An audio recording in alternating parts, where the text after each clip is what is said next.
ناظرین السلام علیکم، میں ہوں محمد حفیظ۔ آپ دیکھ رہے ہیں میرا یوٹیوب چینل ترجمان اردو۔ تو ناظرین، آج کی اس ویڈیو میں ہم معروف ڈرامہ نگار مرزا ادیب کا جو تعارف ہے اور ان کی جو ادبی خدمات ہیں وہ آپ کے سامنے پیش کریں گے۔ تو آپ سے گزارش ہے کہ میرا چینل سبسکرائب کر لیں، دوستوں کو شیئر کریں اور لائک بھی کر دیں تاکہ اس قسم کی جو ویڈیوز ہیں وہ آپ تک پہنچتی رہیں، اور خاص طور پر وہ طلباء ان ویڈیوز کو لازمی دیکھیں جو کسی بھی حوالے سے امتحان دینے والے ہیں، مقابلے کا امتحان ہے یا کوئی انٹرنس ٹیسٹ وغیرہ ہے، تو وہ ان ویڈیوز کو لازمی طور پر شروع سے لے کر آخر تک دیکھیں۔ انشاءاللہ تعالی ان کے نالج میں بہت اضافہ ہوگا۔ تو اب ہم چلتے ہیں اپنے ویڈیو کی طرف۔ تو مرزا ادیب جو ہے وہ 1916 میں پیدا ہوئے اور 1999 یعنی 1999 میں ان کی وفات ہے۔ مرزا ادیب کا جو نام ہے وہ مرزا دلاور حسین علی، قلمی نام مرزا ادیب ہے۔ والد کا نام مرزا بشیر علی تھا۔ اسلامیہ کالج لاہور سے آپ نے BA آنرز کا امتحان پاس کیا۔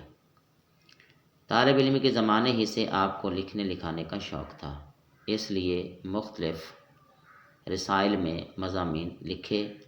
رسالہ ساکی میں افسانہ نگاری شروع کی۔ مشہور رسالے ادبی دنیا میں بھی آپ کے مضامین اور افسانے شائع ہوئے۔ آپ رسالہ ادب لطیف کے مدیر بھی رہے، یعنی ایڈیٹر بھی رہے۔ اس دوران میں آپ ریڈیو کے لیے اسکرپٹ بھی لکھنے لگے۔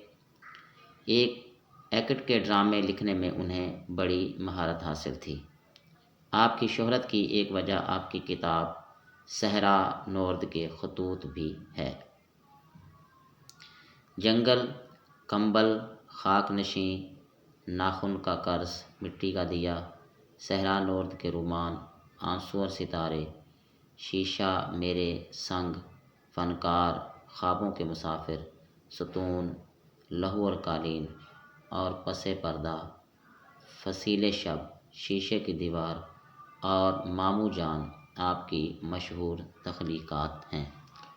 یہ تھی ناظرین آج کی ہماری ویڈیو، جس میں ہم نے مرزا ادیب کا جو تعارف ہے اور ان کی جو ادبی خدمات ہیں وہ آپ کے سامنے پیش کی ہیں۔ امید ہے کہ آپ کو یہ ویڈیو اچھی لگی ہوگی۔